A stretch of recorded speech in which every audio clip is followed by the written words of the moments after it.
guys, Happy New Year and welcome back to my channel. Today I'm going to be showing you something very cool. Basically, it's a trick to make your makeup transfer proof as well as long lasting. A trick that I used to follow on many of my brides several years ago when I used to freelance. So without further ado, let's begin. And if you enjoy this tutorial, please don't forget to hit that thumbs up button.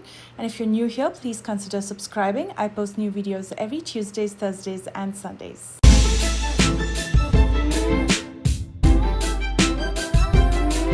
While I'll be highlighting a couple of very important points on how to keep your makeup long lasting along the way, I'm going to follow the same exact steps that I used to do on my brides. So let's start with skincare. I'm going to start with exfoliating, and for that I'm using the exfoliating swipes from GoTo. These are so easy to use. They're individual soaked pads, so you just use one pad at a time and slowly massage it all over your face. Exfoliating is very important because we all have dry skin and dead skin sitting on the topmost layer of our skin. Now, if we let it be and if we apply a foundation directly over that, it'll start looking cakey. And if you want to avoid that, you have to exfoliate. And this exfoliator also has essential oil, so it'll hydrate your skin. Overall, your skin will look very healthy. Again, just remember, you don't have to use the same exact products that I'm using. You can use what you have. If you want your makeup to last longer, you have to control the amount of sweat and oils on your face. Otherwise, your makeup will move. I'm going to be using the 4th Ray Cooling Facial Globes. If you don't have it, you can just use regular ice. Basically, this has water in it, so I just keep it in the refrigerator for about half an hour and I lightly massage it on my face. If you don't have any such tools, no problem. Just take your regular ice, put it in a handkerchief or any piece of cloth and then use it on your face. It'll not only control the sweat and the oils, but it'll also help with blood circulation, and it feels very calming and very soothing. And if you have inflammation on your face, it'll reduce that as well. Next, I'm going to be using a brightening serum. This is the Violet C from Tatcha. This will brighten, tighten, soften, smoothen for a more radiant looking, even toned skin. It's oil-free, fragrance-free, and it's ideal for all skin types. You can also use this after your nighttime skincare routine and keep it overnight. And before your foundation, you can use a moisturizer instead of this. I do that sometimes, but a serum is essential to keep your face looking radiant. And for around the eyes, I'm going to be using the Silk Peony again from Tatcha. This is an anti-aging eye cream that melts to release a double shield of protection. Now, the skin around our eyes can be pretty drying and very sensitive. So you need a mild cream that will take care of that, and Silk Peony is the go-to for me. This almost has a balm-like texture to it, and it's been ideal to prep the skin around my eyes. I've tried other eye creams and some of them immediately make my eyes water, but this is very soothing. And off camera, I just used a lip balm by Milani, the Milani Rose Lip Balm, to hydrate my lips. One of the most important steps in making your makeup long-lasting is to use a primer. And I'm going to be using one of my favorites. This is the Professional by Benefit Cosmetics. What primers do is they fill in your fine lines, they fill in your pores and give you that smooth texture before you apply anything else over it. And they're also a little bit sticky. So whatever you apply on top of it will cling on to your skin. They'll stick to your skin and will not move, hence making it long lasting. Next, use a foundation that's long-lasting. I'm using the Too Faced Born This Way foundation and I'm in the shade Praline. Usually long-lasting foundations say 24 hours or 18 hours or just simply long-lasting, so look for that on the label. For a seamless application, I'm going to be using a damp sponge. Now, when I say damp sponge, I don't mean soaking wet. So how do I dampen my sponge? I hold it under running water till it expands in size. You can tell after it's absorbed all the water. And then I squeeze out all the water. What happens now is the sponge is damp and it's almost doubled in size. But it still has some excess water in it that I couldn't squeeze out. So I put it in a dry piece of cloth or a towel and squeeze it tightly. And that's when my sponge is ready.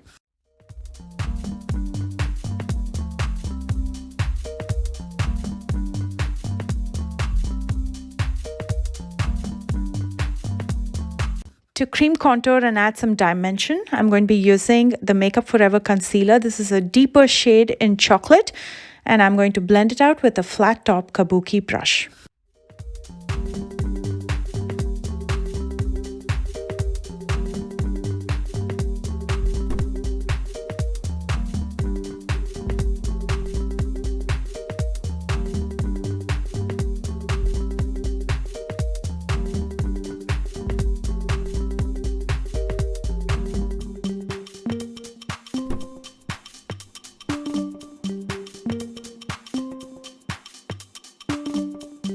And then to conceal and even out the skin tone around my eyes and lips, I'm going to be using the Milani concealer in the shade 145.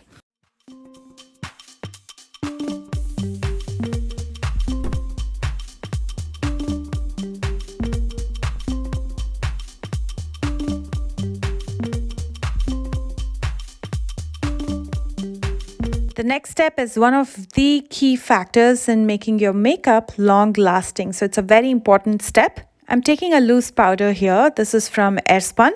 And I'm going to use the same damp sponge that I used to blend out the concealer and the foundation. I'm going to dip it in this powder and slowly start pressing it on my skin. I'm going to start with areas where I first applied the concealer because we obviously want to prevent the concealer from creasing. And then I'm going to lightly press it all over my face till I set it. What this does is you're pressing the powder into your skin. So whatever cream products that you applied on your face will absorb the powder and set. It'll dry and set and it'll not move. For that reason, make sure you gently press the powder onto your skin so the creams absorb it and set. If you lightly dust the powder on the surface of your skin, the creams may not absorb it and the powder may dust off later. And we don't want that because the creams underneath will start moving if you don't set it. Next, I'm going to add some definition to the face. You don't have to do this, but like I said before, I'm just going to follow the same steps that I used to do on my brides. So I'm going to be using the Hoola bronzer to add some warmth to my face first.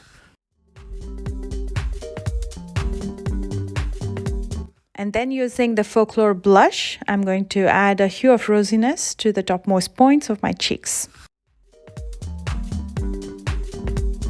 For highlighter, I'm going to be using Rodeo Drive, the large highlighter that you see right in the center of this palette. This is from Ofra, and I'm going to be using it on the highest planes of my face.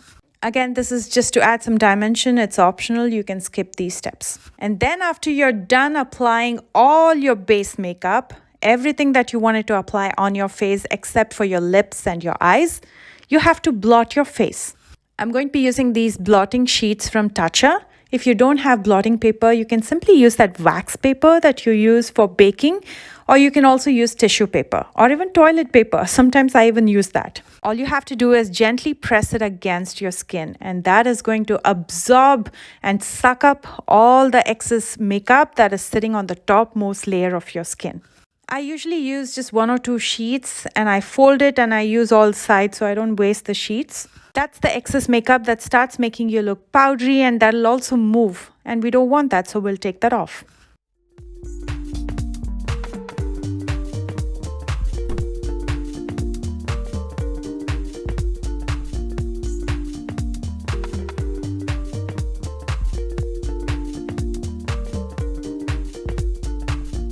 As you can see, it's removed all the excess makeup, it's absorbed it. And if you look at the face now, it still looks like you have makeup on, but it doesn't look powdery. And now we will lock this in. And for that, I'm going to be using a dry sponge from Ofra. Again, I said dry sponge, not damp. And then we will dampen this using a setting spray. I'm using the one from Ofra, but you can use any setting spray that you have. So I'm going to spritz the setting spray on this till it's damp. I'm going to wait for about 10 seconds till it becomes tacky. And then I'm going to start gently pressing it against my skin just like we did with the powder. What we usually do is we spritz the setting spray on our face directly and wait for it to dry. That's good enough for just your regular makeup, but if you want to make it long lasting, you have to spread the setting spray evenly across, and you have to make sure that the makeup absorbs some of that setting spray to set and lock. And the reason you're using a dry sponge and not a wet sponge is because you don't want to dilute the setting spray. And when the sponge is wet, it absorbs everything inside of the sponge. You don't want that. You want the setting spray to sit on the surface of the sponge. And as you can see, the sponge has removed some of that more excess product that didn't come off through the blotting papers. And now your face is completely set. Now let's try the blotting paper experiment one more time.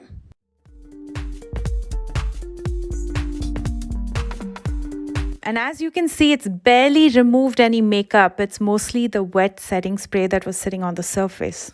Let's continue blotting for the entire face.